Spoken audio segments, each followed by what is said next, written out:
Donc, votre tribunal va seulement nous accorder la main levée de ces actes de procédure de recouvrement de l'impôt sur le revenu locatif qui ne frappe pas les locataires, mais frappe plutôt la bailleresse qui est exemptée.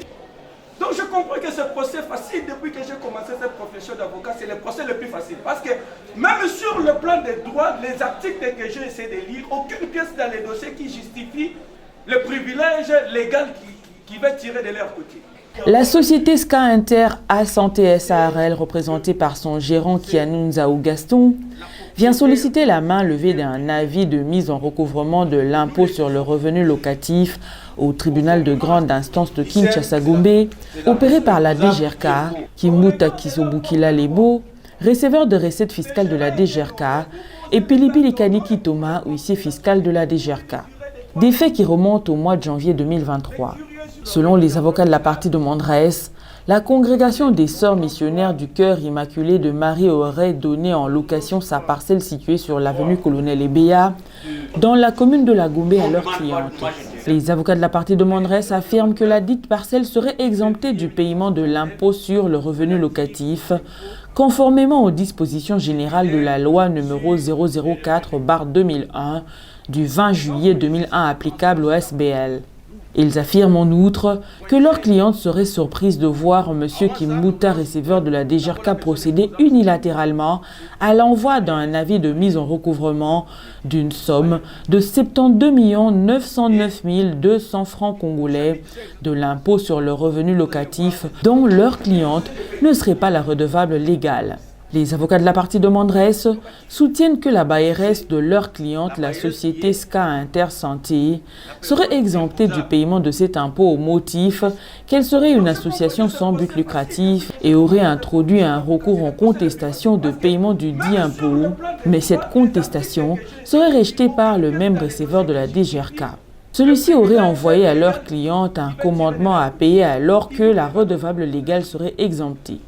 À l'audience du jour, les avocats de la partie de Mondres soutiennent que l'impôt sur le revenu locatif est imposable aux propriétaires de la parcelle qui est déjà exemptée par la loi. Ils sollicitent du tribunal d'ordonner la main levée de tous les actes de procédure de recouvrement de cet impôt sur le revenu locatif. L'impôt, c'est sur le revenu locatif. La personne imposable, c'est la propriétaire ou le propriétaire de l'immeuble. Et nous le disons, conformément à ce vieux texte que nous avons étudié en droit fiscal, c'est l'ordonnance loi numéro 69/009 du 10 février 1969 relative aux impôts cédulaires sur les revenus. Quand vous lisez cette ordonnance-là, son article 12.5, avant ça, l'ordonnance vous donne d'abord la personne imposable de cet impôt-là, c'est la bailleresse ou le bailleur ou le propriétaire, pas les locataires. La congrégation, en tant qu'ASBEL, est exemptée de cet impôt-là sur le revenu locatif. C'est la bailleresse qui est la personne imposable. Le législateur ne se contredit pas. Quand nous sommes arrivés en 2001, le législateur promulgue la loi, c'est la loi numéro 004/2001 du 20 juillet 2001 portant dispositions générales applicables aux associations sans but lucratif, établissements d'utilité publique. En son article 39, vous allez voir que les ASBEL sont toujours exemptés.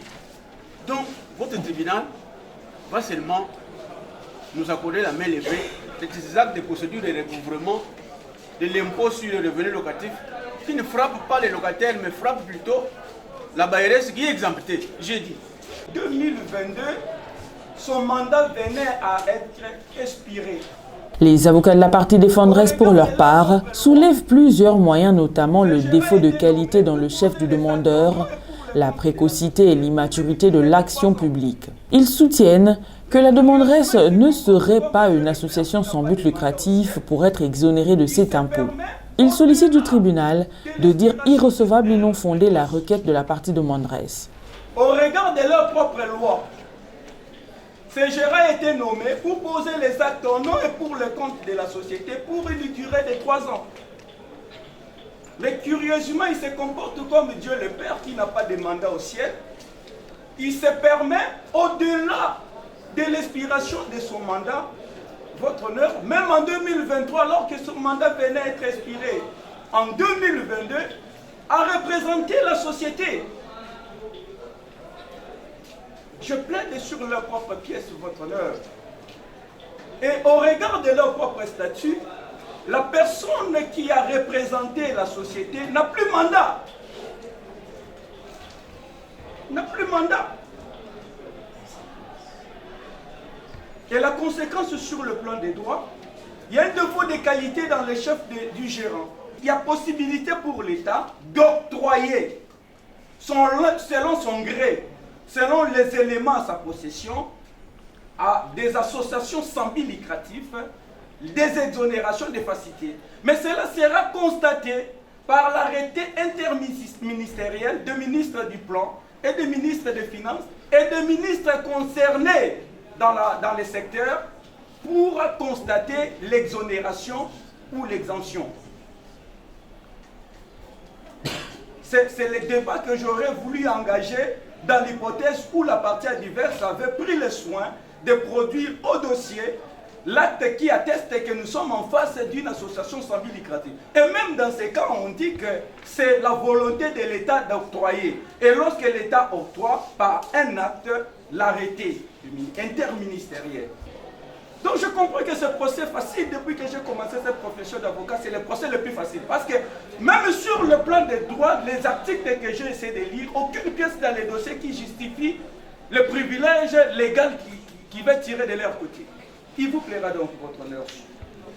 Sur le plan des formes, il y a plusieurs moyens d'irrecevabilité que nous avons soulevés. Nous pensons que le tribunal, en faisant application de la loi, pourrait se limiter là-bas pour déclarer l'action irrécevable. À défaut, dira cette action non fondée pour tous les moyens de droit que nous avons soulevés, nous avons dit.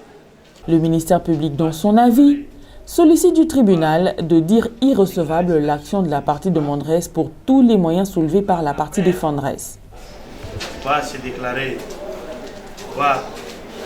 déclarer cette action irrécevable et les autres moyens semblent être superfétatoires, les frais comme des droits, nous avons dit. Après avoir entendu toutes les parties et l'avis du ministère public, le tribunal clôt le débat, joint les exceptions au fond et prend la cause en délibéré pour rendre son jugement dans le délai de la loi. La décision interviendra au plus tard le 30 août. Donc, d'ici le 30. Non, les statuts, c'est pas bon.